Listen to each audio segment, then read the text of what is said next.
Hi everyone, thanks for watching.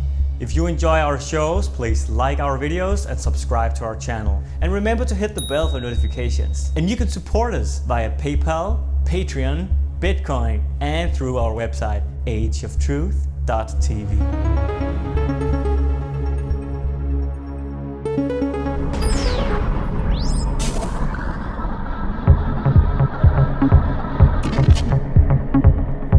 Hello and welcome to this edition of Age of Truth TV. I'm Lucas Alexander in Copenhagen, Denmark. It's the 21st of April 2020, and our guest today is a fascinating man, now an international speaker who lives in Australia. He's a British priest who became a researcher of esoteric, spiritual, and occult knowledge, wisdom, and mysticism, and the existence of ET alien beings. He is an author of several books. His latest book is Escaping from Eden. Paul Anthony Wallis.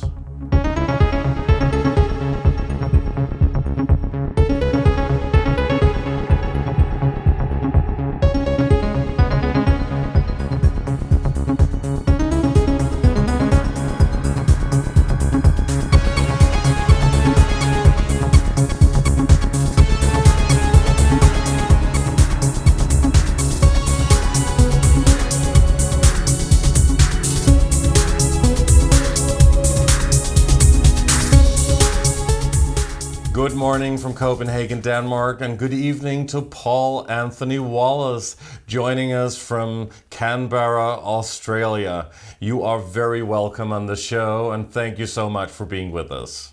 G'day, Lucas. Thanks for having me on the show. We have a lot of things to discuss with you. You are a researcher of esoteric, mythological, spiritual, and occult knowledge and wisdom. But right now we are in April 2020 and we are all basically more or less quarantined under this global lockdown due to the COVID-19 coronavirus, which is a world crisis, and we're all facing major obstacles at the moment, watching what is going on in the world, and we are going to talk about that as well. But just in order for you to introduce yourself to the audience, please tell a little bit about your background and your backstory. Well, I guess, thank you so much for that introduction. Yes, I am all those things. I call myself a researcher these days because it's hard to find a label for what I do. I guess back in the 60s, you might describe a person as a seeker. That was the language then, or a truth seeker. And that's really always been my mindset. I can remember thinking very hard, racking my brains at the age of 11 as to what the purpose of life was. And at the age of 11, I decided the purpose was to work out if the universe as I understood it bore any relationship to reality, which that just gives you an idea of the kind of 11-year-old I was. And it was at that age, interestingly, that I first chanced upon Erich von Däniken. His book, Chariots of the Gods, was very much charting at that time. And at a dinner party of my parents, I heard it being spoken about, and my ears pricked up, because he had identified a gap in our ability to explain ourselves. And that was something that had been puzzling me since I was about 5 years old. We're sort of a bit of an anomaly on the planet. And I was finding that the religious answers were failing to explain to me why we are so similar to the animals, why it's obvious we're a kind of animal. And the scientific answers I was hearing weren't explaining for me why we're so different, why we are so clearly very different, and how it is that we're at the top of the food chain, because we're not very well adapted to planet Earth. All the animals can live in the wild quite happily. You and I, if we were left in the wild, probably after 3 days and 3 nights, we'd either be sick or hospitalized, or we might have expired. We're only at the top of the tree because of our consciousness, intelligence, and technology.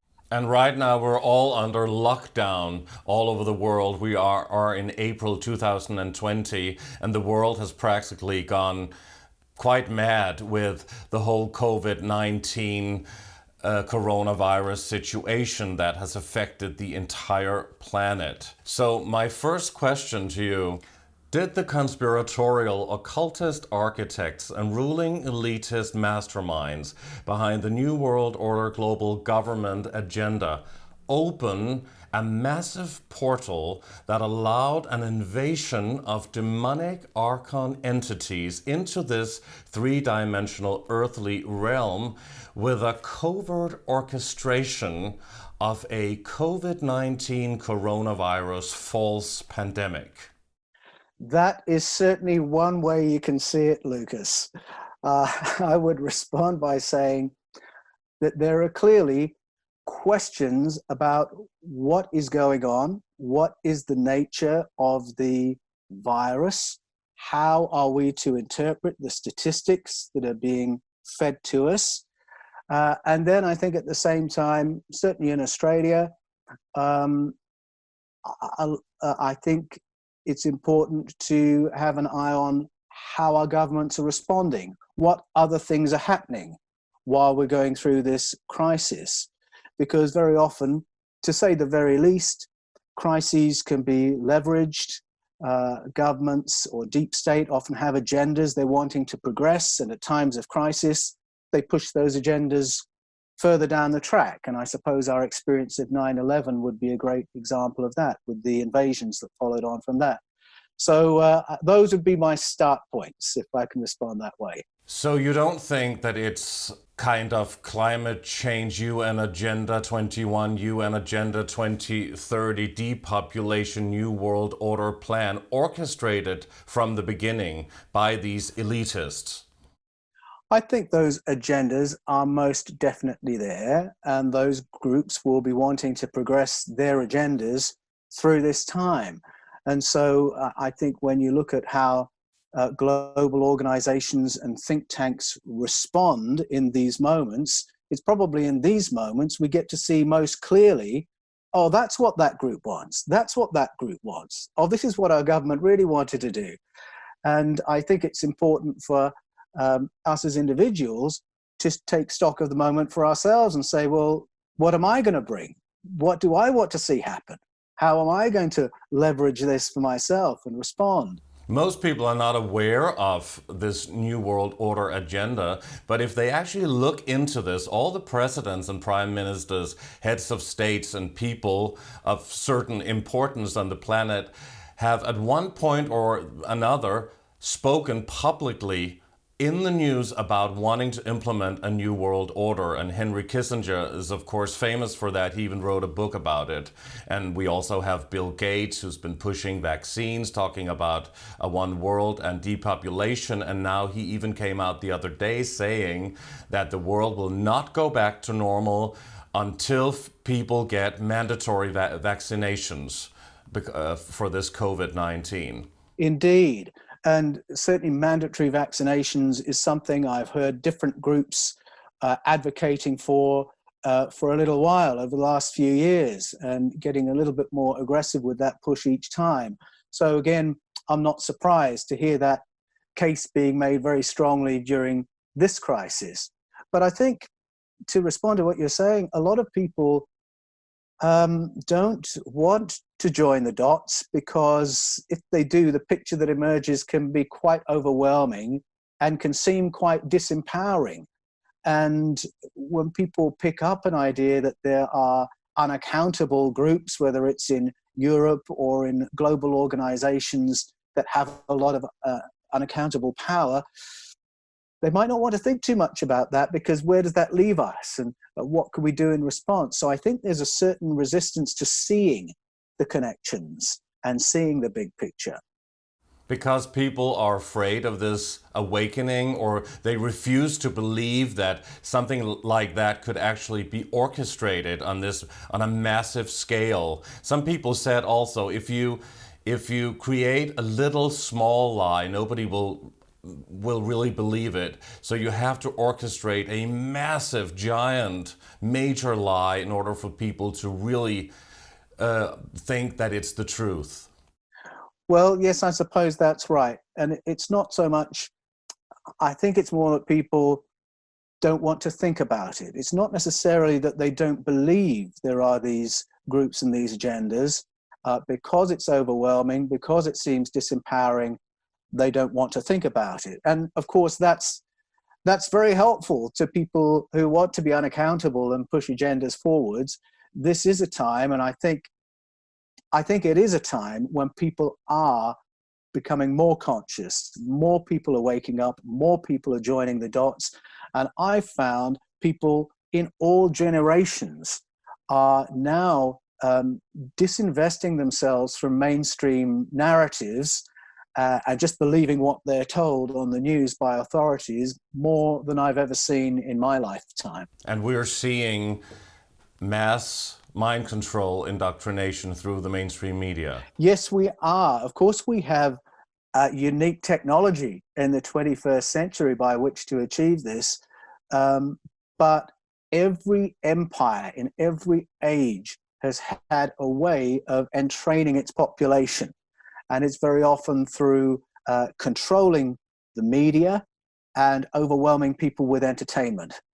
And we've kind of fused the two in the 21st century. And a lot of entertainers are getting the COVID-19 at the moment, right? Also, we saw Prince Charles and I think the German Chancellor Angela Merkel, she was also in isolation because of the COVID-19, and many other heads of states are fearing it, even the Queen, Boris Johnson, of course, in the hospital. So it seems to be hitting those celebrities and politicians very hard, huh? It does seem to be. My hope is that Boris Johnson, while he's at Chequers, gets some time to reflect away from too many advisors and can come back with a refreshed perspective on how to respond. Because I think, to be fair, I think our heads of state are under phenomenal pressure to do what their advisors are telling them. If an advisor says, if you don't do A, B, and C, you'll have the deaths of hundreds of thousands of people, their blood will be on your hands. Well, what on earth is a prime minister or a president supposed to do? So that's why I made that remark about Boris Johnson while he convalesces at Chequers. And the heads of states are under deep pressure from a secret elitist group, deep state group behind the scenes, possibly orchestrating what they're going to do. Well, yes, that's quite right.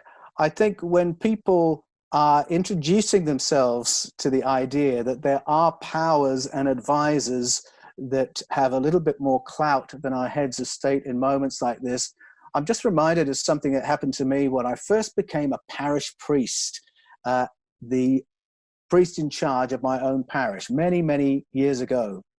I'd moved to a new diocese. I'd got this job where I was running a parish. I went to the diocesan conference and somebody came along and said, I want to introduce you to some people.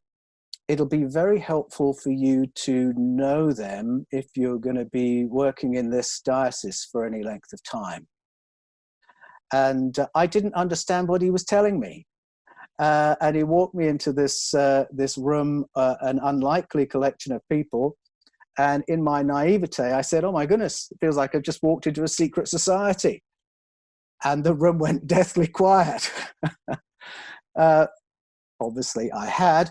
Now, if that happens to a mere parish priest, that you get introduced to the people you really need to have on side, well, you can only imagine what happens when you become a prime minister or a president or a king or a queen.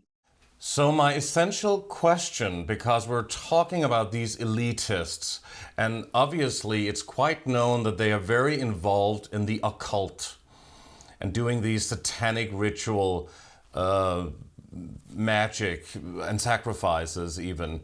Did they open a portal that allowed demonic archon entities into this three-dimensional realm and what we're facing at the moment? Because this must be a buffet for these archonic entities. With all of the fear, fear has captured the planet. Fear of death, fear of the death of loved ones, fear of surviving. Well, my expertise in archonic power is really rooted in my study of world mythologies and indeed in my own experience 30 years in church ministry. And in one sense, archons don't need any portal by which to operate. The mythology of archons in the Gnostic Gospels is that they are beings that are parasitic beings that feed off the negative energies and the low vibrations of human beings. So if we get into depression, despair, anger, aggression, this is what the archons feed on, and they manipulate us, and they can manipulate our thinking into more negative behaviors to generate the kind of behaviors that they can feed off. If that's a new concept, just watch The Day of the Dove on Star Trek in the original series in the 1960s. And there's an episode that shows exactly that. There's this energy field that's feeding off the human beings and the Klingons being locked in war. And in that episode, thankfully, Mr. Spock works out what's going on, and they make peace, and they start relaxing and laughing together, and then the archons have got nothing to feed on. I actually think that's quite a nice illustration of how archonic power generally works. And you do, I say it's spoken of in the Gnostic Gospels, but you can find archonic stories in the canonical scriptures, in the Bible. And also in the Quran, right? Because the Muslims refer to them as the jinn. Exactly. In the New Testament, elemental spirits. In other mythologies, there's other language, but the concept seems to be widely known. So in one sense, it is part of the worldview of our ancient mythologies that there are these other entities that want to manipulate human society in quite dark ways. And it does intersect with how Christians might think of the demonic, for instance.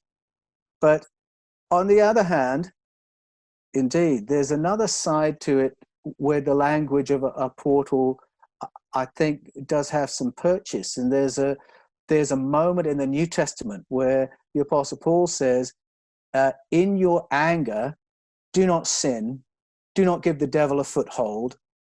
And so there he's teaching that we need to be very conscious of where we go to energetically, what kind of mood we allow ourselves to carry, because then you can give a sense of home and some purchase in your life to these other entities that you just might not want hanging around you or your society. But if they're here feeding on human beings' emotions, fear, anger, anxiety, hatred, and they are all around us, no matter religion, no matter whoever you are and whatever you do, what is happening at the moment? Maybe they could be opening, these occultists could be opening a portal to allow even more archons in. Or what, are they just having a field day at the moment? What do you think is going on specifically in this time of the coronavirus? Well, it does seem to be part of our experience of this time, doesn't it? Because the polarization of people that's happening, the fear that people have been put into, the state of mind where we suddenly started policing each other in a 1984 style. So you can certainly see that we're all being jostled into a place that's really very negative in terms of our state of mind, our mental health, and our physical health. And that is part of the picture of what we're seeing in this COVID-19 time. Do you think it could be part of a ritual? Some people also said that they created a ritual during the whole 9/11 attack as well, a dark ritual. They even said the same about Princess Diana. And of course, a lot of people will say, oh, that's just conspiracy theorists and crazy people talking about all of those things. But a lot of people who had come out and talked about it and leaked some information, and even some footage was made about some kind of a ritual at the Ground Zero spot there in New York. sometime after. Yes, there are rituals that are performed by occult groups and elite occult groups. It's not something that I've studied in particular. I would just say that when we hear people whistleblowing on those activities, I think it's important that we give those people attention and respect and whatever protection we can, because whistleblowers put themselves at risk when they share these stories. They're not doing it for a buck or to make themselves famous. So I'm inclined to believe those kind of reports that we hear. So is the dark side stronger than the light side immediately? Or will we eventually say that, of course, the light side is going to win and conquer everything and be the frequency in the future, hopefully, that we'll all be in? But right now, and for so many centuries, really, we have been in a very, very dark space here on the planet, right? And it doesn't seem to get much better these days. Well, certainly when you look through human history, you can point to many episodes and say, that was a dark time. That was another dark time. And it was only 3 or 4 years ago that people were beginning to say that they could sense we were going into another darker time. People were saying this feels like Europe in the 1930s. And I think we're going to go through another tribulation, such as we did, that led to the Holocaust of the Second World War. With the Great Depression and the crash of the economy in 1929. Exactly. So we can certainly point to many, many dark episodes in our history. But in the research I did for Escaping from Eden, I've come to the conclusion that there have been elites, human elites, and other presences invested in Project Earth or Planet Earth who have formed what the Bible calls a sky council.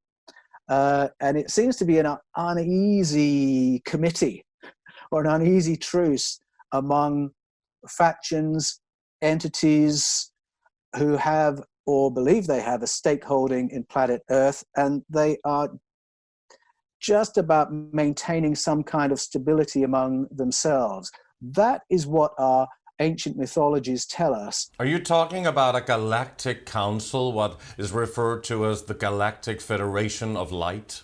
I might be speaking about something more parochial than that, I'm just talking about entities and factions who are interested in planet Earth and what's happening with humans on planet Earth.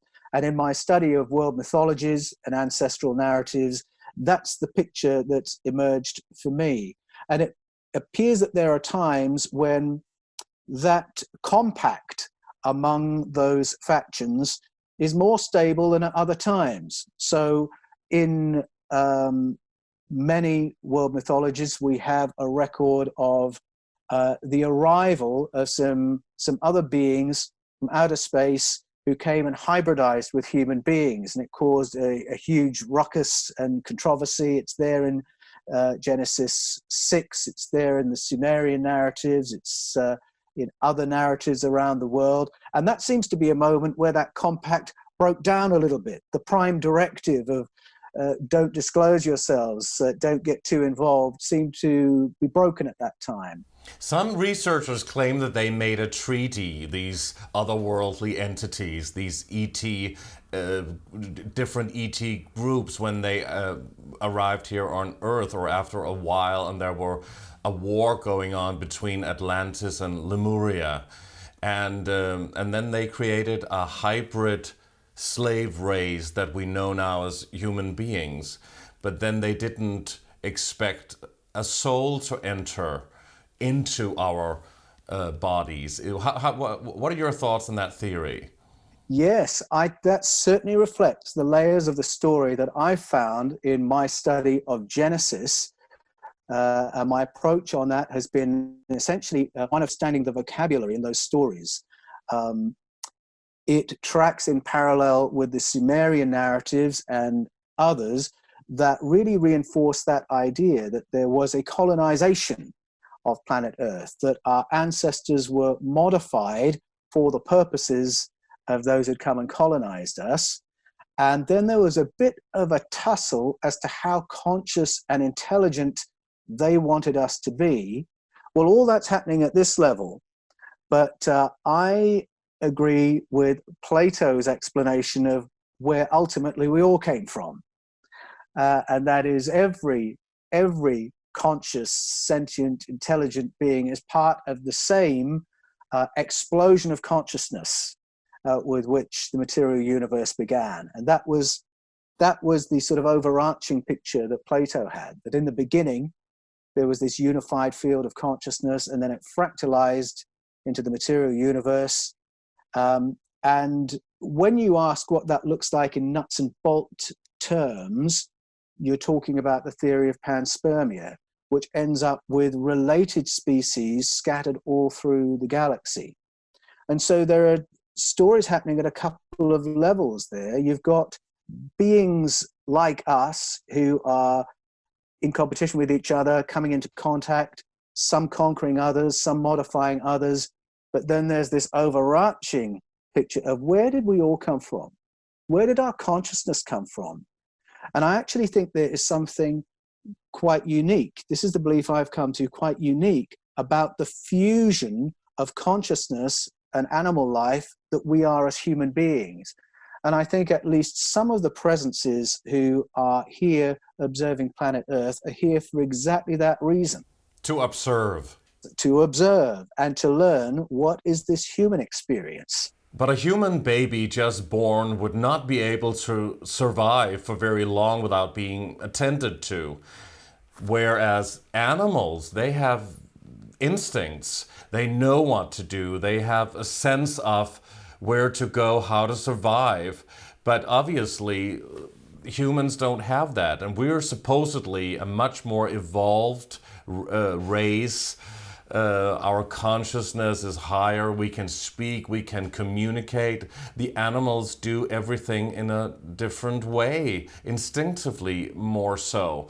But are we humans more developed, or what is your take on that really when we look at it? And are we actually only using like 10% of our brain capacity, more or less, meaning that our real actual potential as conscious being with receptors not very well functioning at the moment, which could elevate our consciousness to a much higher level and understanding of the all if we knew how to open our consciousness and use these receptors. What are your thoughts on all of this? Definitely. You mentioned something really exciting, I think. It relates to what we were just saying about might human beings be something very unique, because in the stories of our development, if you go to the Popol Vuh, the Sumerian stories, the Genesis stories, they all speak of our being engineered by an extraterrestrial presence in stages to this level of consciousness, then this, then this. You get to Genesis 3, there's this to and fro as to how conscious we should be. And in the Popol Vuh, the Mesoamerican story of the Mayan tradition, we get upgraded to here, and the colonizers say, they're a little bit too much like us. They become a little hard to manage. Can we just dial them down a bit? And so we're brought down to a lower level of consciousness. For what purpose do you think? To be managed. And the mythology is very, very clear. That's why. And what I was going to say about that is that when we read those stories, the impression is that our higher consciousness has been a gift from those who manipulated our DNA. And who were they, Paul? Just briefly, who were they? They were members of our wider ET family. I'll put it that way, and I'll come back to that if I may, because the assumption that our high consciousness is a gift from our relatives from another planet is not the whole story, because you rightly observed that probably our dogs are better remote viewers than we are. Birds have a better sense of direction than we do. Some animals have better diagnostic abilities than we do. They use dogs that can sniff where cancer is in a person's body. And so this is why I say there may be something very unique about the fusion of our higher consciousness from the source, our higher consciousness from those who genetically modified us, and our consciousness from our animal heritage. It's an amazing cocktail that's been created. But the Popol Vuh, as I say, talked about downgrading us so that we could be better managed. That story mirrors in the story of the fall and the story of the Tower of Babel. It's there in the Sumerian narrative as well, just dialing us down. As I researched Escaping from Eden, I was amazed to come across a field of neuroscience that really backs these mythologies up. And it's the discipline of studying acquired savant syndrome. This is an amazing syndrome. Have you heard of it? Are you aware of it? I'm aware of it, yes. I think when people look into acquired savant syndrome, you cannot go back to life as usual, because what it is about is, an example would be a guy who lived down the road from me in Victoria, Australia. His name was Ben McMahon. And he was involved in a car accident and was in a coma for a period. And when he emerged from the coma, he was in pain. He saw a Chinese-looking nurse in his hospital room. And so he said, "Could you please help me? I'm in pain. Could you help my posture here?" And it came out in fluent Mandarin. Now, like a lot of Australians, he'd learnt a little bit of Mandarin at school, but he'd never fluent in it. Now he was speaking fluent Mandarin and was perplexed by it. How could he speak something he never really learned? Ah, that's the question. But not only speak. When he wrote the note, it came out in Mandarin. Well, after a couple of weeks, his Australian English returned, but he has retained his ability, his fluency in Mandarin. He moved to China. He was a guest on a reality TV show in Beijing, all conducted in Mandarin. He then went on to study in China, some complicated subject, engineering, mathematics, all conducted in Mandarin, because all of a sudden he's fluent. Now, that's just one example. So was he a Chinese person in his past life? Is that what you're alluding to? No, what I'm alluding to was your question about the potential of our brains, because the scientists who study acquired savant syndrome, and Dr. Darrell Trefort has studied over 70 cases. He is a research director at Marian University. He's tracked 70 cases, all kinds, sometimes a brain trauma or a central nervous system injury will release language skills, mathematical skills, musical skills, calendar skills, artistic skills. And so the scientists who study this are asking the question, what are advanced cognitive abilities doing in our brains in the off position?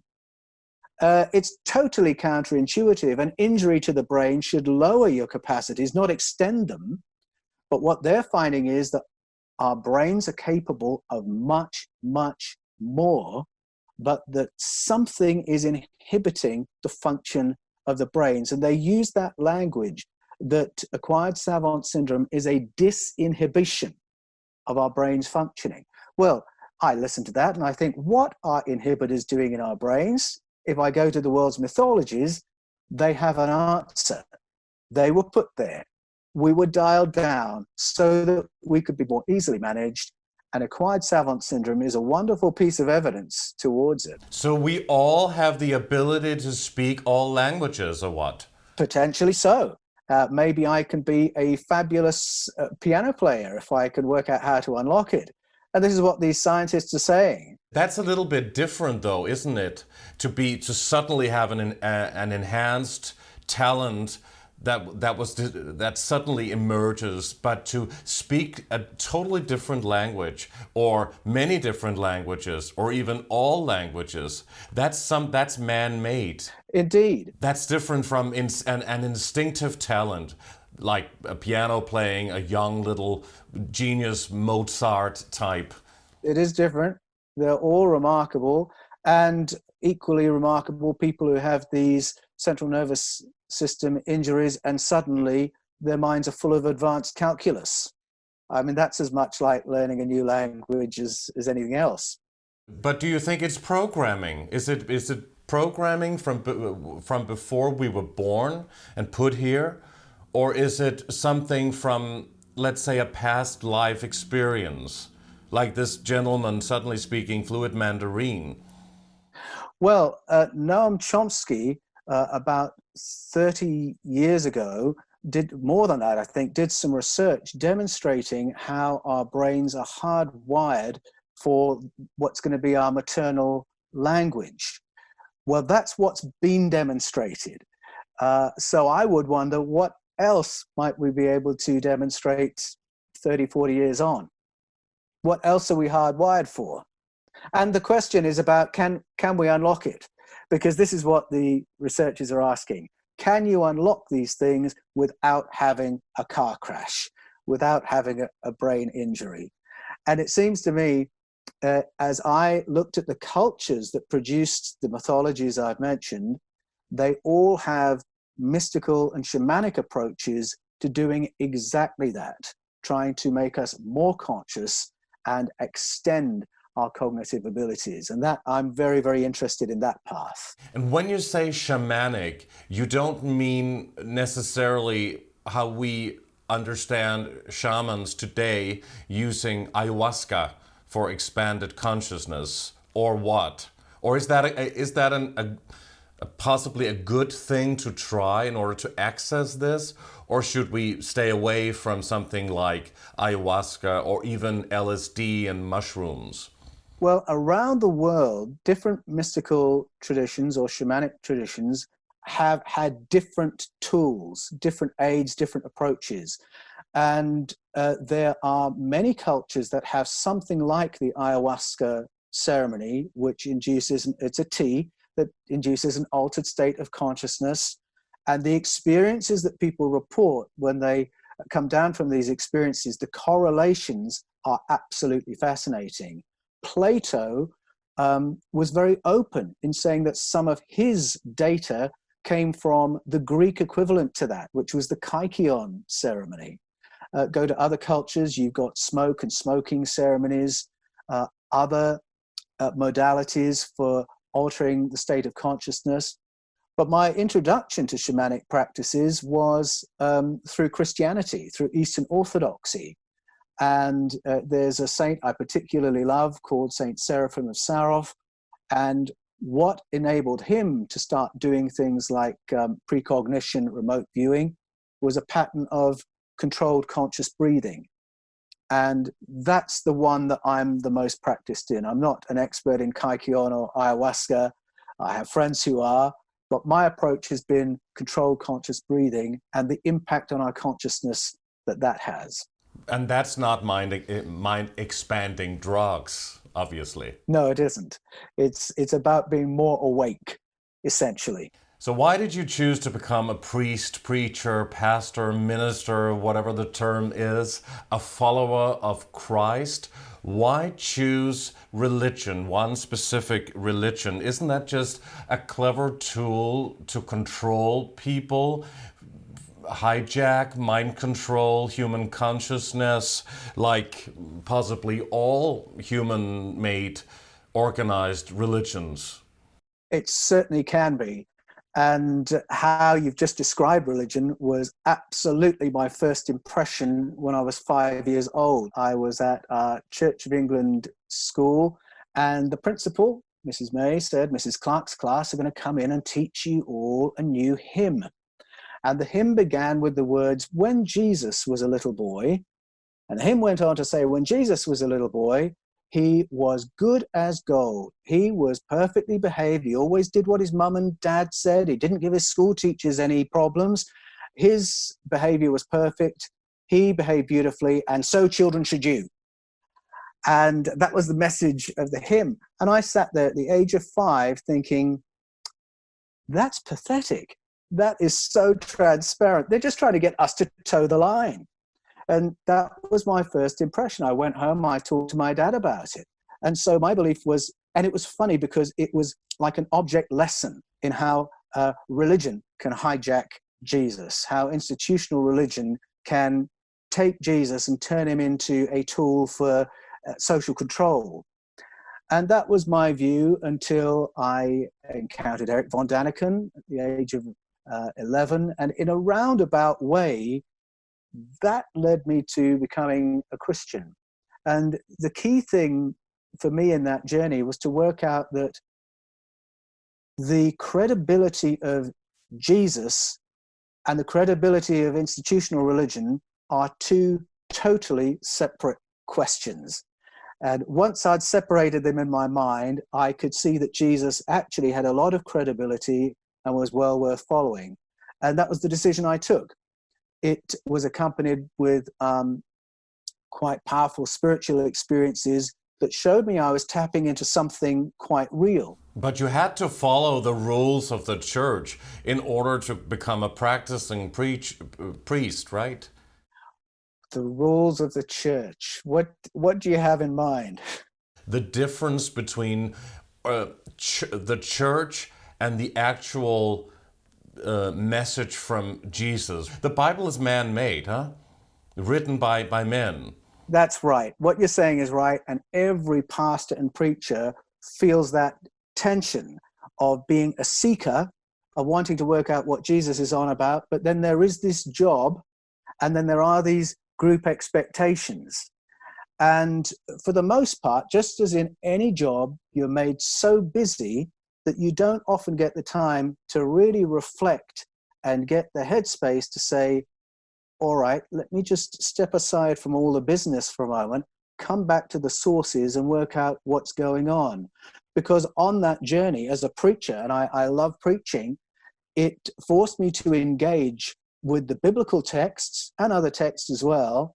And it confronted me with all the anomalies in the stories that we tell from those texts that don't quite fit the church storyline, the picture of institutional Christianity. There are these misfits. Some people do interpret it that way, some Christians. I mean, it's interpreted in several hundreds of different ways, huh?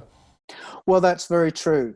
But, you know, any preacher who's ever preached through the stories of beginnings in Genesis, chapter by chapter, will encounter things that will make them think, I need to look at that again. I mean, if you sit down with a child and a child's Bible, the child will point out all the anomalies to you.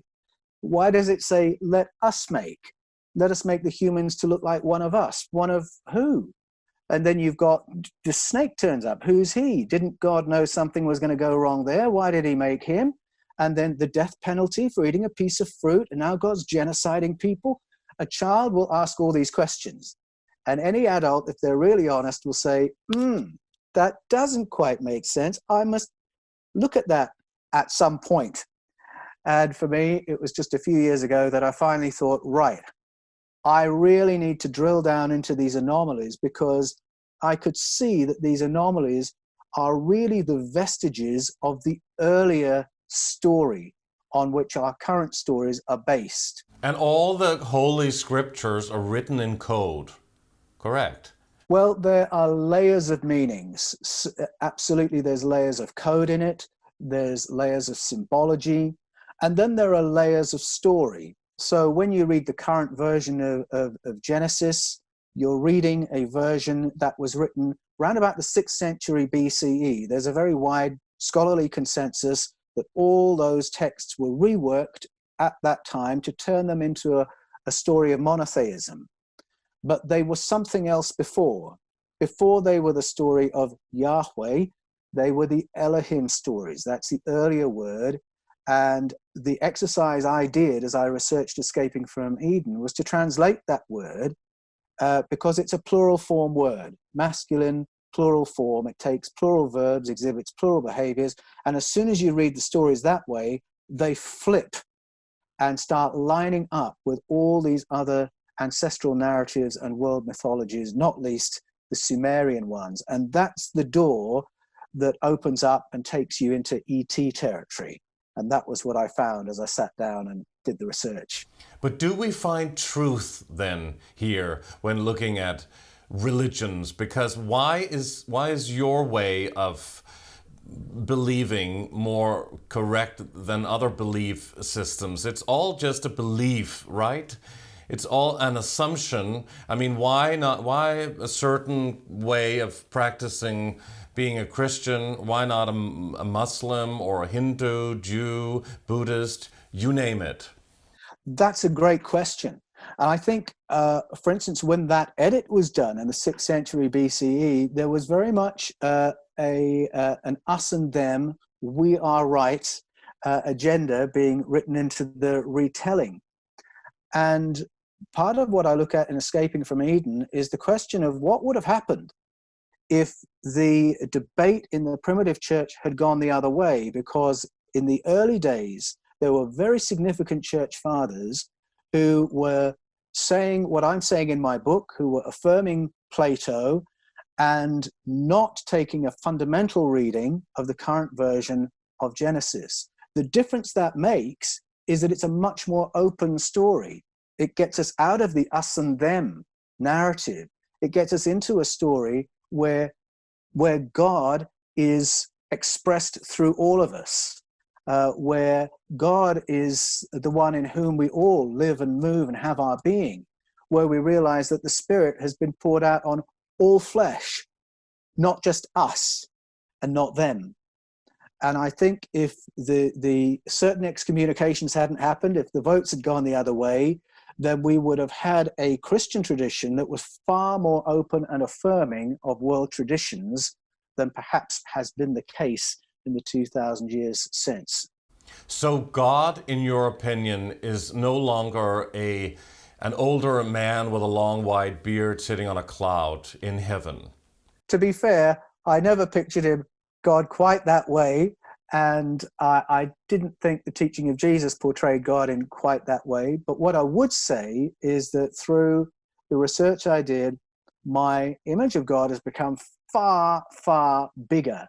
And God is less parochial and less anthropomorphic and more mysterious and more all-filling than I'd ever imagined. And these tribal claims that you were talking about to exclusivity just become really, really silly. So we cannot personify God and call God him or her. We're talking about source, a force, an energy, and all-powering energy that we're all part of. That's right. That's how I conceive of God, as the source of all things. And we might have lots of images and languages to help us get our head around that source. Jesus had his language. He did address the source as he and him and Father. But there are also many other images in all the scriptures around the world and in our indigenous narratives that show that God is really far more mysterious and amazing than that, but is not the possession of any one tradition. So they wanted to personify God in order to make it more understandable and acceptable to human beings, especially in the past. I mean, the way that God is depicted, this older man with a long white beard, resembles very much Father Christmas, Santa. Also, the Greek mythological god Kronos, or Kronos, I don't know how people pronounce that differently. In fact, Saturn, and then we go into Saturnian worship, leading to Saturn moon matrix frequency control from the rings of Saturn, holding planet Earth and humanity captured within this matrix. And Kronos is depicted as the grim reaper, Father Time, the inhibitor, Santa, Saturn, Satan. What are your thoughts on all of this and those connections?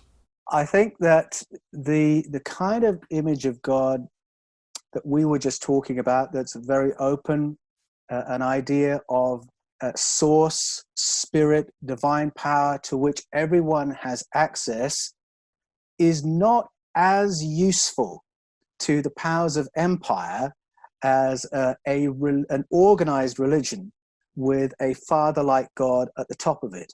And that was certainly what the Roman Empire found, that if they could have a Christianity that was sort of feudalized with the people, the priests, the bishops, the emperor and God, or maybe God and then the emperor, then you've got something that's easily managed. Then you've got an empire where a good citizen is a good Christian, and a good Christian is a good citizen. And the church morphed into the imperial department of religion. And I think you can see that in different iterations, in different cultures, different parts of the world, that this simplified, stratified, more religious way of thinking is actually quite useful to the powers of empire, but disempowering to the people. But the old Romans used to be Saturn worshippers, right? Which became adapted. That's right. And we talked about Kronos, and Elohim and El, and also the god Ra as well in Egyptian mythology. But they all they're depicted a little bit the same. Could this all be a cover story in order to get people to worship something that is not what they think it is? The opposite. Not that they wanted to, and not that that is what they think they do, but that's the hijack, the Saturn matrix. What are your thoughts here? I think the hijack operates at many levels. Any religion is about modifying or controlling the thinking of people, and any organization needs to manage people. So you've got all those layers going on. And I think there's a sense in which what Jesus began with, and many other spiritual teachers began with, gets institutionalized. And in this instance of Christianity, with which I'm most familiar, it got morphed into a religion of worship and obedience. And everything gets read through that grid: heaven, hell, worship, obedience. And it just shrinks down what Jesus was really on about. And I think it's lovely we still have the Gospels, because you've only got to read those to think, hang on, there's a gap between that and the tradition that emerged. And that's one of the exciting things about the tradition I've come from, that there have always been sources to go back to and say, wait a minute, have we read that right? And in my case, I went back to Genesis and found, no, I hadn't read that right. And it was like taking the red pill in the Matrix. A whole new world opened up, and you can't go back to seeing it the old way once you've taken the red pill. So you changed your path in that way, and your perception of what religion is, what you thought you knew and believed? Well, lucky for me, I had that experience when I was 5 years old, because I could always see the daylight between how our organizations operate, how institutional religion functions, and Jesus himself. So it is kind of a question of degree. It wasn't like a 180-degree turn, but certainly my understanding of God has grown. My perspective on Jesus, I like him better than I ever liked him before, and I'm more suspect of the kind of groupthink and controlling powers that often happen in religion when it gets organized. But if there is a God, source, force, and all-powerful energy, why all of this terror and fear and control and absolute horrifying state of consciousness here on planet Earth? Why would he or it allow that? Yes. Well, it allow might be falling back into that other image of God that's very anthropomorphic. If I make a different start point, I've become a huge fan of Plato, so I'm going to keep mentioning him. If I go back to his start point, that in the beginning was this unified field of consciousness. Unified, that means order, that means love, that means harmony. And then it fractalizes to form the material universe. By doing that, the universe is asking a question, which is, can we do consciousness, unity, love, intelligence, harmony as a diversity of beings, as a diversity of species, as a diversity of people, all exercising free choice? And I think that's the question my life is trying to wrestle with, and yours, and our societies wrestle with it and try and find different models of operating. And if that's the question, can we do consciousness, intelligence, unity, love as individuals, then I'm afraid some of the time the answer is no, we can't. But why would a loving God, force, source, allow archons, demonic entities, and this satanic state of being, presence on the earth, feeding on human beings' emotions, fear, anxiety, anger, hate? Well, why would God allow a cat to eat a mouse or a human to eat a cow? You know, we accept that. We accept that's part of the experience of planet Earth, but I think that extends on a more cosmic level. And we are all part of the universe asking itself this question. So I think... But it really contradicts the all-loving God theory, right? I think the all-loving God theory takes on a very different character when we have an anthropomorphic God and when we have a religion of worship and obedience. If the universe is actually trying to have this experience of consciousness and intelligence, and then it becomes an experience that we're all having. It's a question we're all wrestling with. It's not a puppet master playing experiments on us. It's a false dualism. And that would really go against the, all of the religions, right? And that organized belief system used for control, basically. You could see it that way, but when I ask the question, can we do consciousness, love, intelligence as a society of people exercising free will, it seems to me that's the question Jesus asks. And you also believe that Jesus was a man walking the earth 2,000 years, 2,020 years ago. Yes, I do. I'm persuaded of the evidence for that. I'm not persuaded by cases to the contrary, but I'm in the process of rediscovering him and trying to peel off all the cultural accretions that have been placed over and around him, and not just by church tradition, through cultural tradition. So the ET race, the Anunnaki, explained and talked about in the Sumerian tablets. Please talk about the Anunnaki and the history and the backstory of their origin. How were they connected to the human race as we know it? And was Zecharia Sitchin right in his description of the Anunnaki, or only telling us half of the truth, as some researchers suggest? Sure.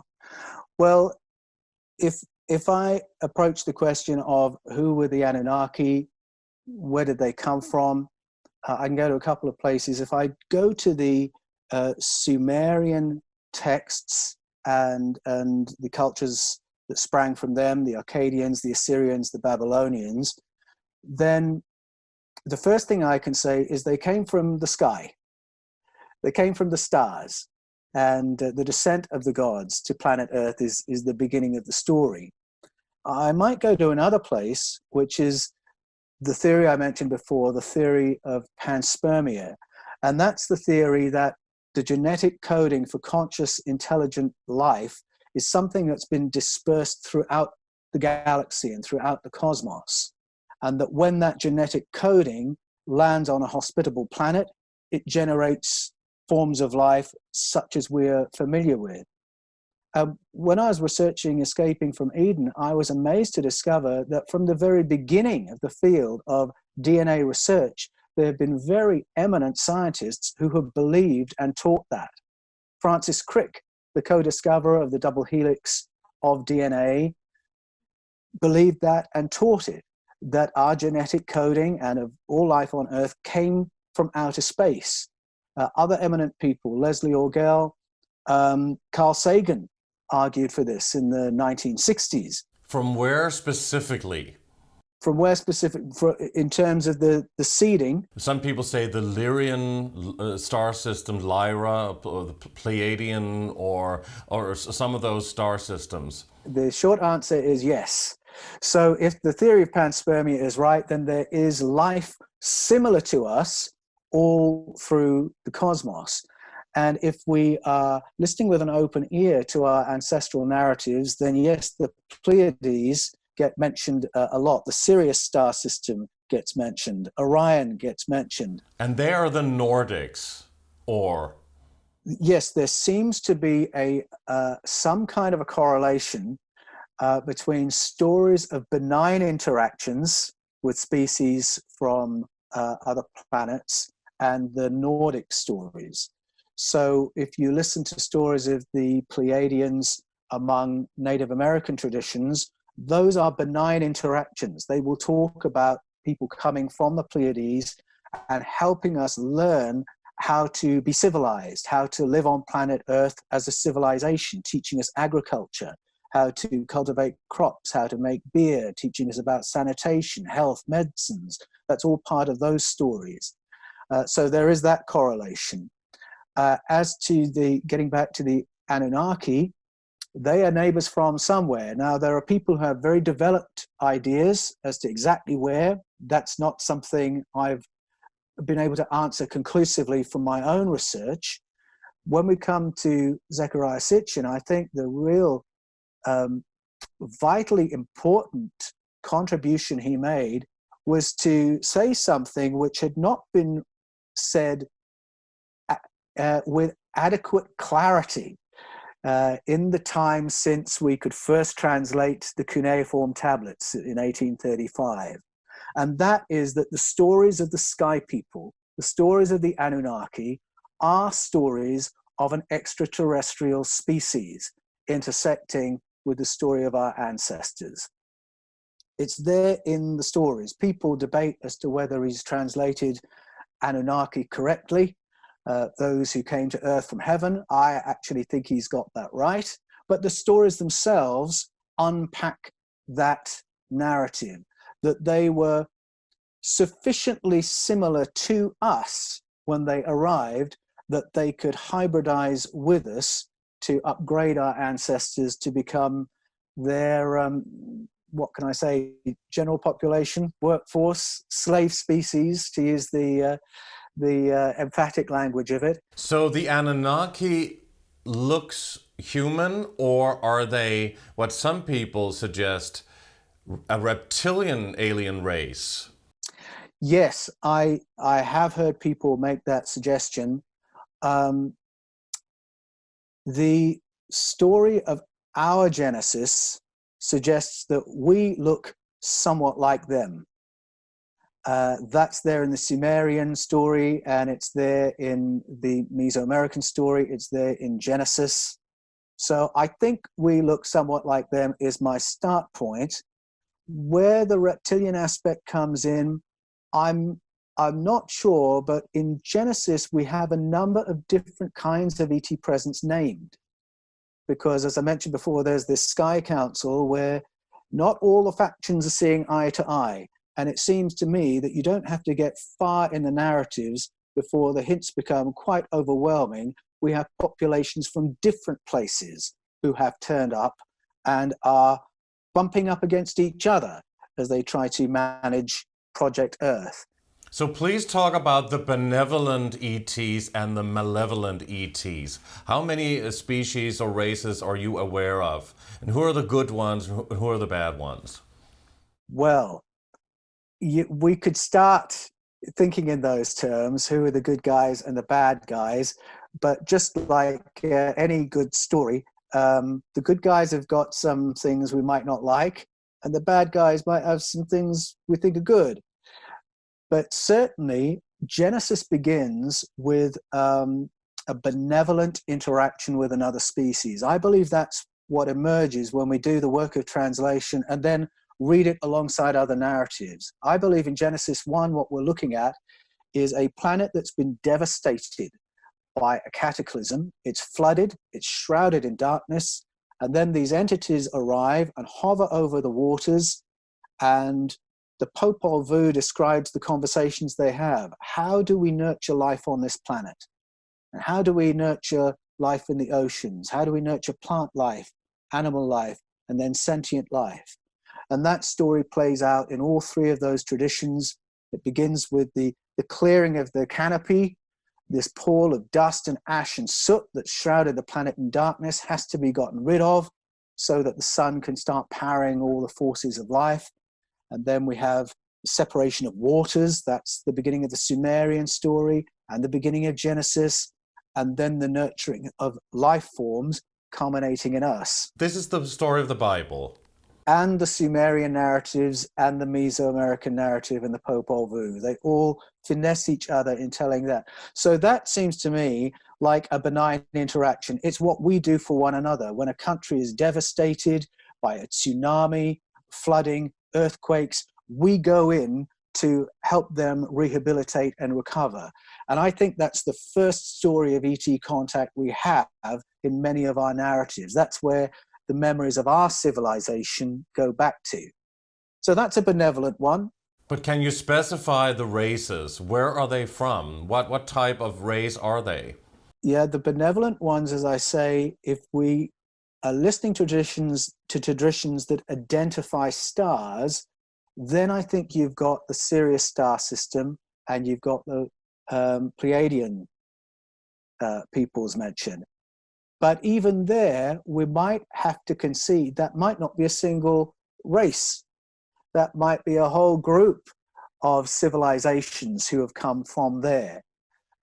So that much I can say when I'm comparing. And what do they look like? Well, in all those narratives, we look like them. So it's that way around. I always used to wonder when I watched science fiction how we could give credibility to an idea that all the aliens would look like us, you know, with 2 legs, 2 arms, a head and a torso. The mythologies actually have it the other way around. We look like them.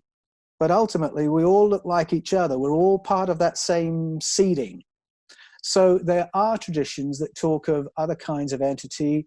You go to Indian narratives, Greek narratives, Egyptian narratives, and there you've got some entities that begin to look a bit more different.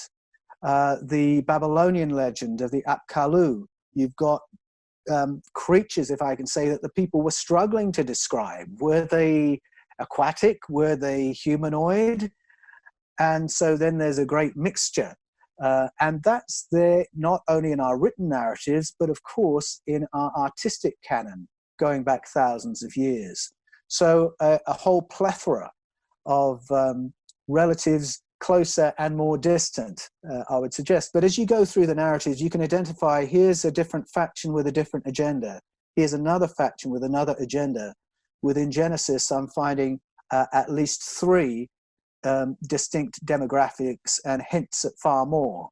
So those creatures that are not humanoid, what do they look like? Can you try and describe them? And are they the malevolent ones, or can they be benevolent as well?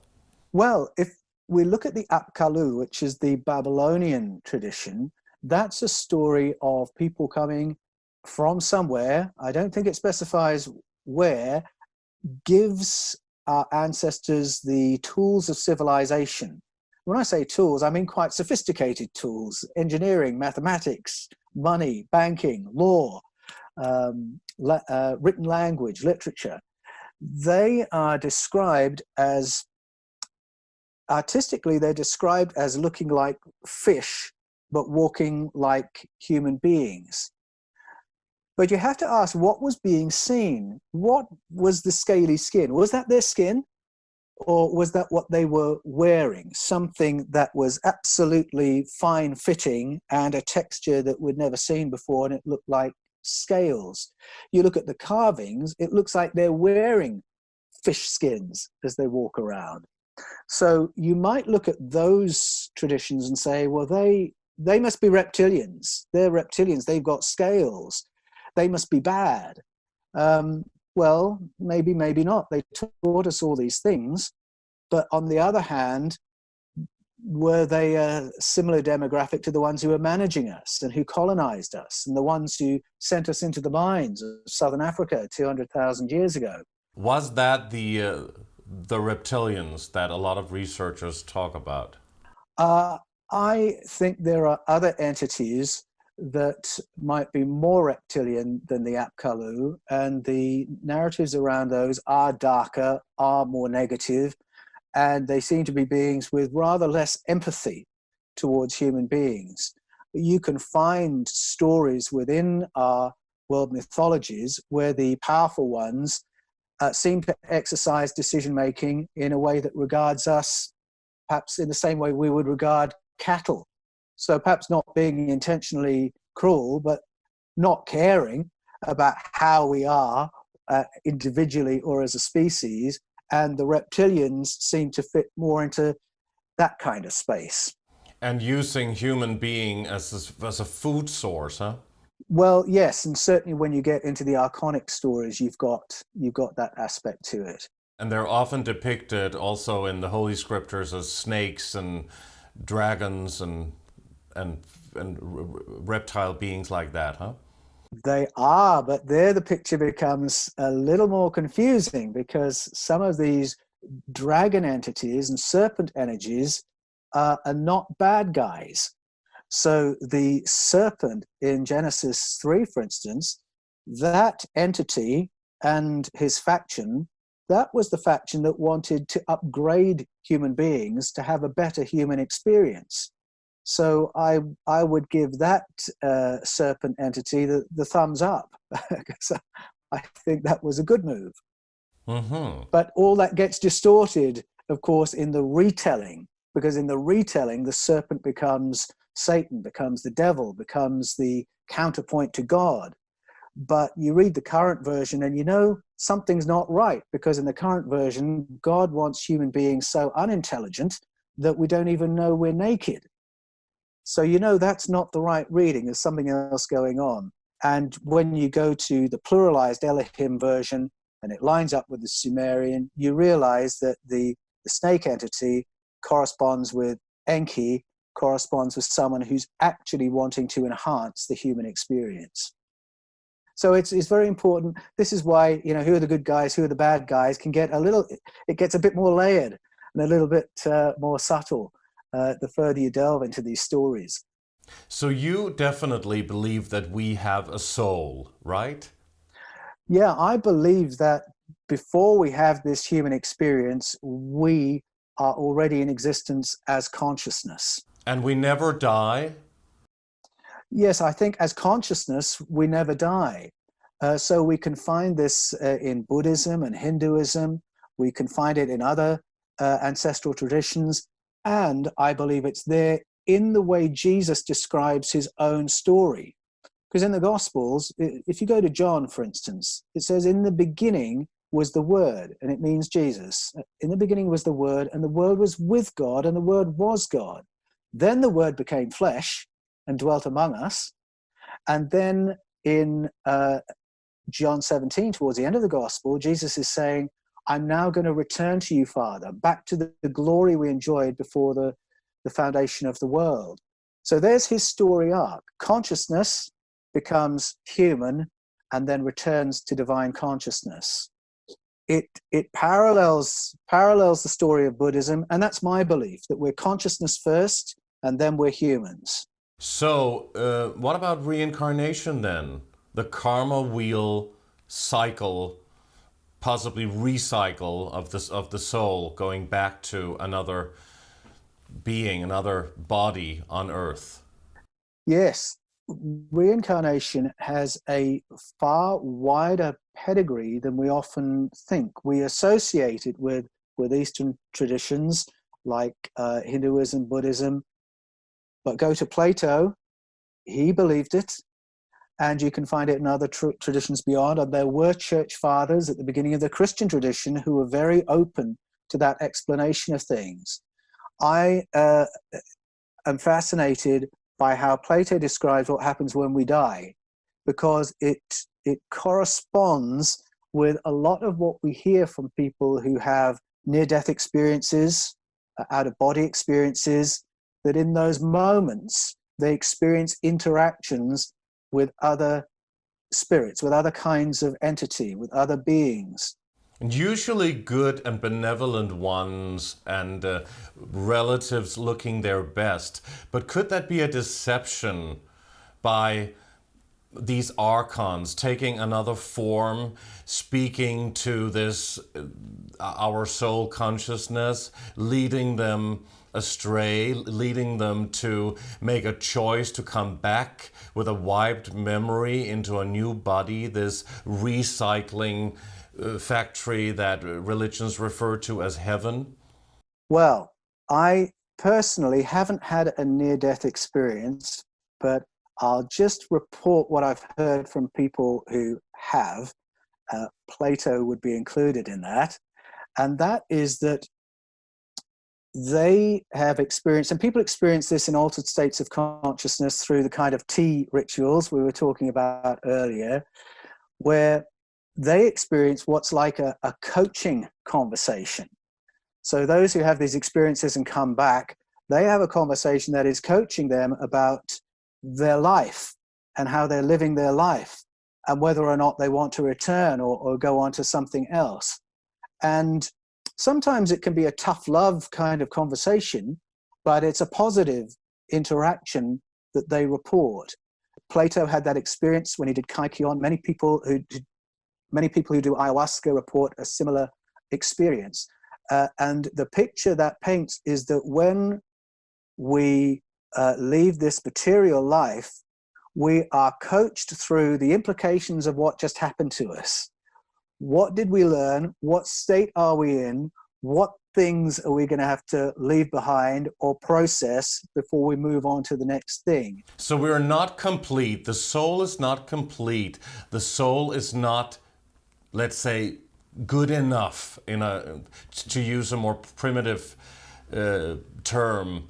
So they think they're guiding the soul to come back, not being able to remember, and then go through a life of, well, misery. Some people go through misery again. Why would they choose that? To what? To learn, to progress? Why not go directly to source or to some other place? If there are other beautiful planetary systems out there in the universe, a far greater civilization than planet Earth, why would they not choose or be advised to go there? That's a great question. Again, if I can just speak for people that I know who have had near-death experiences, they speak of being given that choice. Do you want to go back into this life? Do you want to go back to Earth? Do you want to go on to the next thing?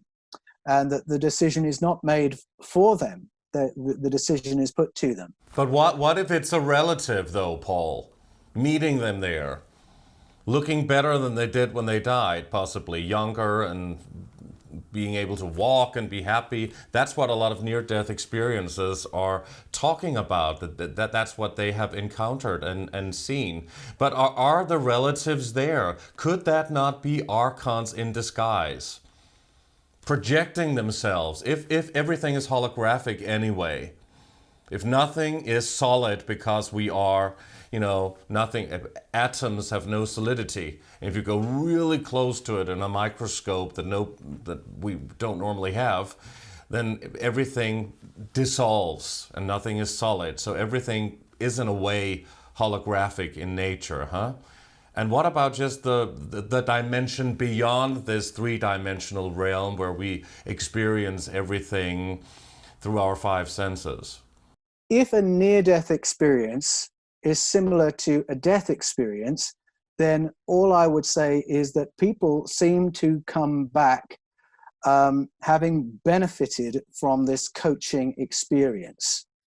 And so just going off that, I feel more positively about what happens. I'm not anxious about being hijacked by an archon when I die, on the basis of what I've heard from those people. So that answers one of those questions. And yes, I think that transdimensional aspect is very much there. again, if you listen to people who have done these rituals, shamanic rituals, tea ceremonies, it's not just a repetition of the nuts and bolts experience we've had here. It's suddenly being able to engage with reality at a dimension not previously known. And it can be very, very elating. And yet people still come back from that, or some people come back from that, and some people don't, of course. But if these archons can feed on human emotions here while we are in this vehicle, the body, and they're interdimensional, so we can't see them, we can't feel them necessarily, except for, well, depression or fear that everybody is experiencing, especially during this time of the global lockdown and the whole coronavirus situation. But we're seeing that all the time with wars and crimes and whatnot, the mainstream media reporting every night. Could they not be the architects of this white light realm that all religious people talk about as heaven, projecting a beautiful feeling and a feeling of love and bliss, but in fact it's a fake reality? In the studies I've made of world mythologies, I've not drawn that conclusion. I suppose I perceive archons as being a very interesting, very different powers to ours, but as being part of this smorgasbord of entities that exists within the material universe. And I probably have more confidence in the source than fear of archons, if I can put it that way. And I think it's very important. One of the reasons I think fear is so unhelpful is that it's one of the ways we give our power away as beings, or as a race even, that we give our power away through fear, hopelessness, despair.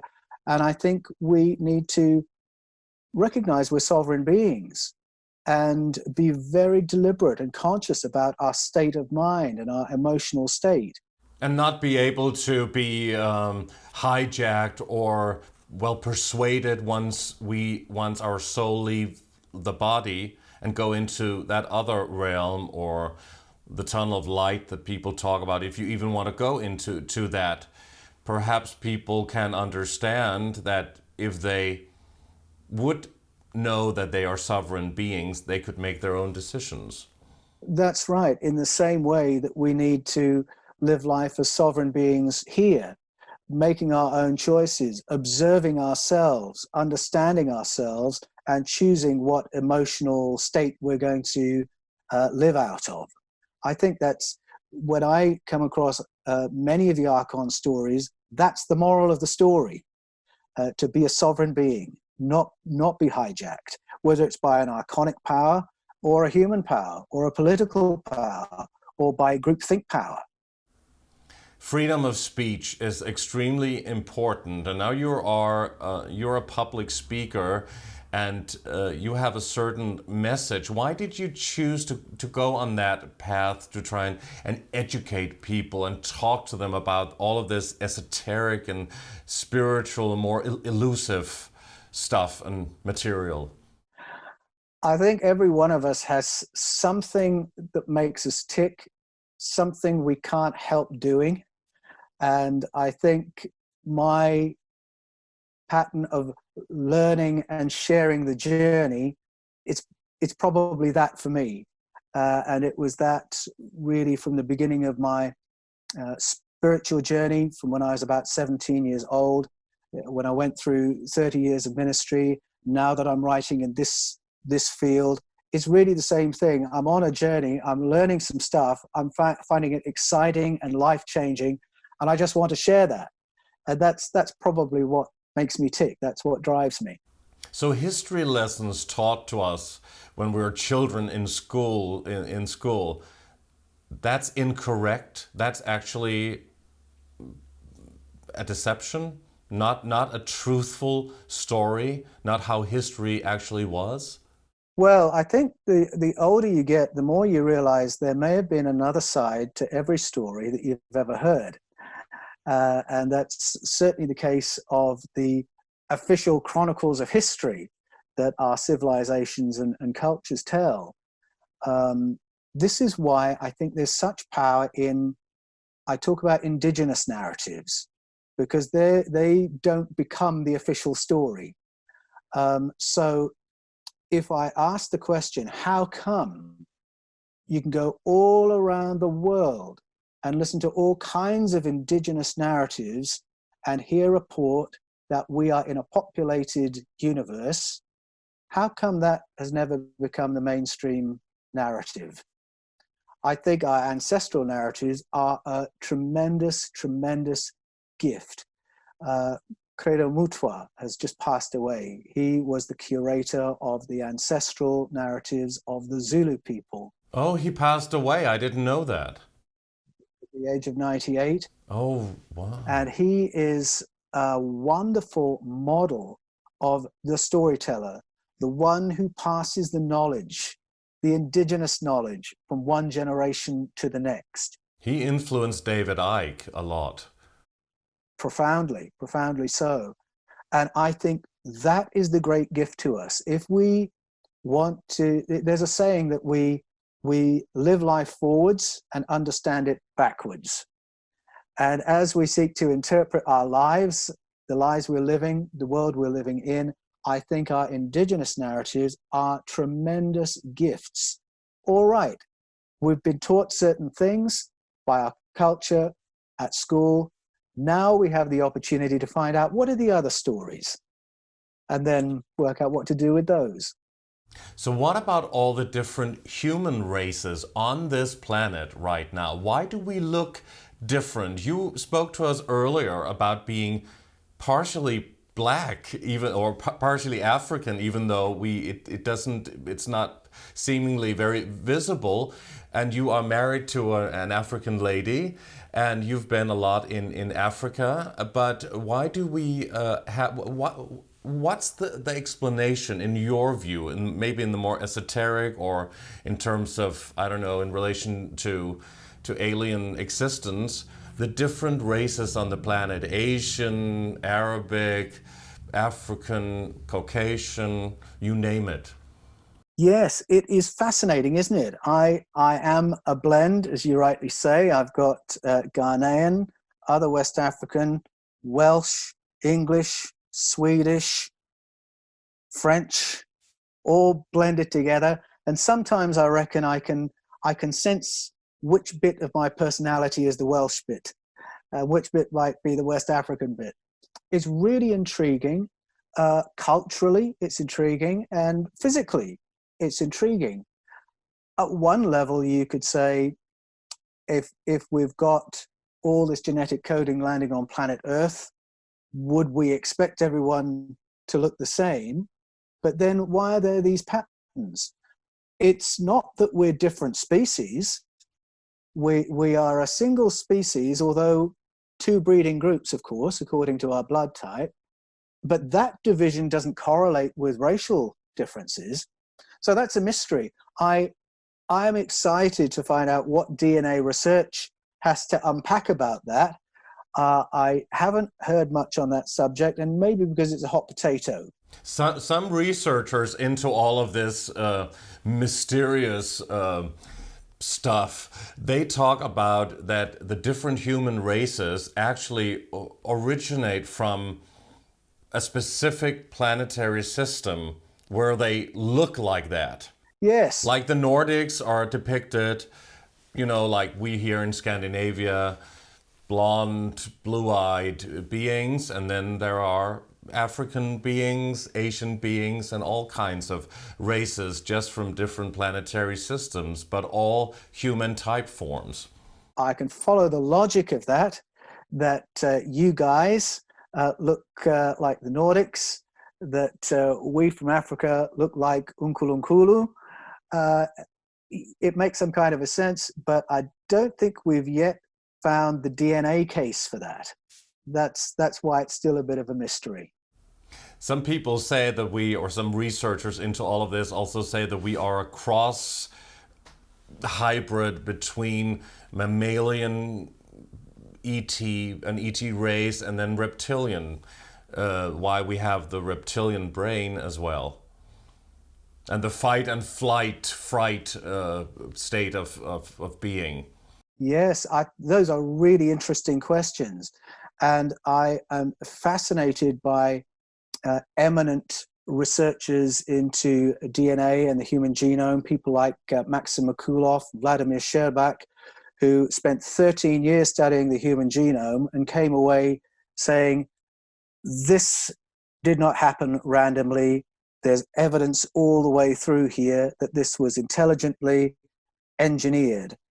And if you relate that to the mythologies, then saying that we're a blend of all sorts of things, well, that's not so hard to believe, is it? I mean, we're now at the point where we can modify, if we want to, human DNA with all sorts of other things. And it's a matter of great controversy as to if, how, whether we should. But if we're at that level, it's not a stretch to say that those who engineered us said, let's have a little bit more of that doggy remote viewing. Let's give them a little bit of bird sense of direction. Let's give them a little bit of reptilian aggression. They'll need that. It's not a stretch. Once you've accepted that there's been some intelligent hands-on in genetically modifying us in the first place. And also perhaps programming. And programming, that's right, because that is part of the story. The idea that we were slave programmed, if I can put it that way. And it's not difficult. Just look at the world around to see how adapted we are to being managed and controlled. And the narratives say, yes, that's not an accident. We're actually designed that way. But again, I'm hopeful that we can be more sovereign than that we can be more self-conscious than that our consciousness is higher than that we don't have to live lives as a slave species, but that we can be a sovereign species. Well, this is certainly a time where we need to be a little bit brave, right? This is where we have to use whatever courage we have to stand in our truth. Definitely. And I can certainly see it playing out in our times, the same struggle we read about in the mythologies, where the powers say, how aware do we want the humans to be? How conscious do we want them? How informed? How intelligent? But at the same time, I am encouraged because I feel there's a great waking up happening among the general population. And I see that reflected in shows like yours and others similar. I am amazed at the diversity of people I connect with, I'm hearing from, that I mix with, who of all ages, generations, traditions are saying, no, I don't believe that anymore. I think there's something else going on. And I don't want to live like that anymore. I want to live differently. And it's something that I can find explanations for, but I think it's part of something really quite big and dimensional that's happening to us. So whether this coronavirus, COVID-19, is real or not, and there is a virus or not, but that it was used now to lock down the world for global controls, crash the economy, get more surveillance, mandatory vaccines, and all of those things that we are hearing about and seeing in front of our eyes every day now. I mean, could that be orchestrated because there is a mass awakening happening and more people are waking up? Consciousness it's expanding all the time, and they of course don't want that. Well, it's a matter of mathematics, really, isn't it? If we become more conscious, more empowered, then the handiwork to keep us managed has to become more heavy-handed. And I think that's what you're saying. I think we do see that reflected. Mm-hmm. So do you think we live in a parallel universe in a way, in a multiverse? I think for me, the practical outworking of that question is, how are we going to live our lives? Which version of this planet, of this universe, are we going to create collectively? So you do believe that we are in a parallel universe, that there are many versions of Earth and even the universe and us? I am coming to that belief, and in this instance, I'm coming to that belief through contemporary experiences more than from our traditional mythologies. But there is language for that in Plato, and there is language for that in some of our Eastern religions. Even scientists are talking about that. Oh, absolutely. That's right. I mean, as soon as you go to quantum, all these things open up. Parallel universes sounds like pure science fiction until you talk to somebody who is a real scholar of quantum. And then you realize, no, there is a strong case that that is actually what is going on. But as I say, what do you do with that information? And for me, it comes back to trying to live very consciously and very deliberately. What version of the universe do we want to create? Do we want to be a part of? And what are we going to bring about? And I do think it's a time for we the people to be thinking in those kind of ways. I put up a documentary on my own channel, the Paul WALLIS channel, a few weeks ago, just comparing models of unity in Star Trek. Because there are two models of unity you can find there. One is the Borg, who their model of unity is to absorb every other species and sort of neutralize it. So everybody becomes a drone of the hive mind. There's no joy, there's no creativity, there's not a happy life, but at least it's unified. That's the Borg vision of things, and it's controlled. On the other hand, you've got the United Federation of Planets, a great diversity of species working out how to share the universe together and explore it together. And they don't always get it right, and they sometimes fall out with each other, but that's what they do. And you've got those two alternative models of unity. And I think that's a lovely storytelling way of putting the question to us. How do we want to live? Do we want to live in a totalitarian kind of society where there's total control, total safety, but you won't be very happy? Or do we want something more like the United Federation of Planets? And that's the one that gets my vote. Free speech and free thinking and individualism and creativity, huh? And a choice as to how you live your life. So please, if you want to share some thoughts with us for the next few minutes, please do so if there's something you want to tell the audience. Coming out of the experience of writing Escaping from Eden, I went in with this question of, are there aliens in the Bible? And but I came out of the exercise focused on what's our potential, and very confident that we can live a more conscious, confident, bolder, more intelligent life, that we can actually use far more of our brains than we generally do, that we can disinhibit the other 90%, and not just in terms of better at remote viewing, better telepathically, better at precognition, but better at how we live our lives. How do I live a really human, healthy, joy-filled life in a way that shares with others? I think our potential for that is far greater than we are led to believe by our entrainment. And that was what I emerged with after I'd done this tour of world mythologies in Escaping from Eden. And that's the excitement and the hunger and the appetite that I hope everyone will have when they read the book and come away from it. How many books have you written? Oh, I think I'm up to 8 or 9. Most of them hitherto have been about mysticism or spirituality in some way, shape, or form. This is at one level, but it's really for a general audience.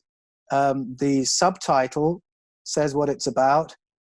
Does Genesis teach that the human race was created by God or engineered by ETs?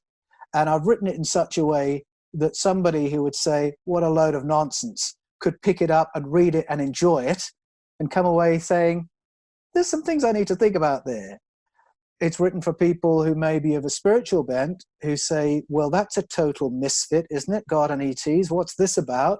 Read it and enjoy it and find actually there's something to think about. It's really something, it's the book I wish someone had given me 4 or 5 years ago. And I've written it in a fun way. It's a light read, it's a fast read. And my vision is that it should put the kind of things we've been talking about really on the table for mainstream conversation, that these things should not be regarded as fringe topics, but they're things we can all talk about. Eric von Daniken, more than 50 years ago, created the book Chariots of the Gods. I take my hat off to him for doing what he did with that book, which was making that question mainstream. How do we explain ourselves? Doesn't an external intervention make more sense of how we've emerged? And he made that a conversation that would happen over dinner tables, at school, at work. And my hope for Escaping from Eden is that it will do the same for a new generation. So we have to keep on asking questions, and asking questions is okay. Absolutely. It's not only okay, it's fun, it's life-giving, and to go through life with that curiosity and that appetite, I think is a wonderful thing.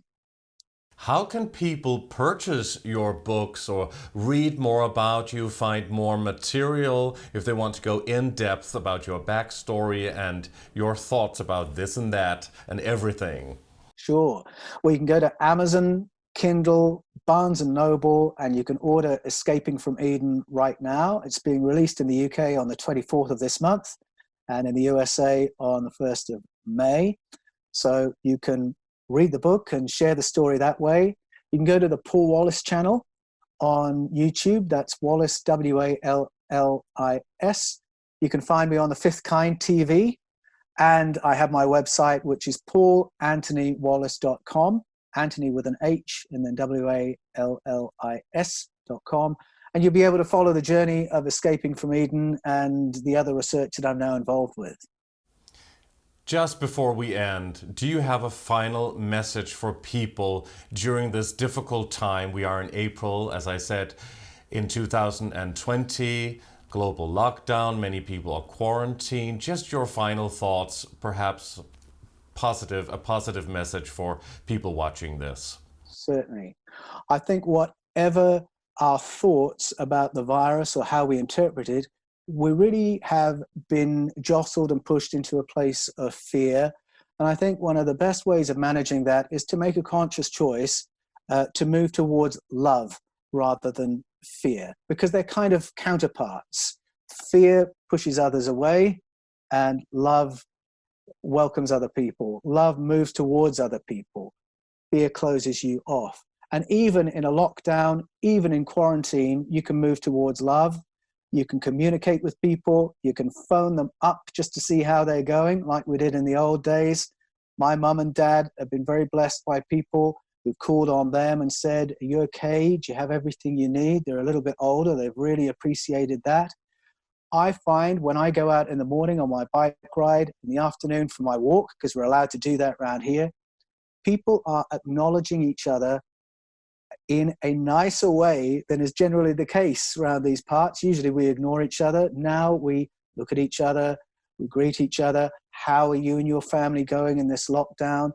These are all ways we can move towards love and just recover a bit of a sense of who we are.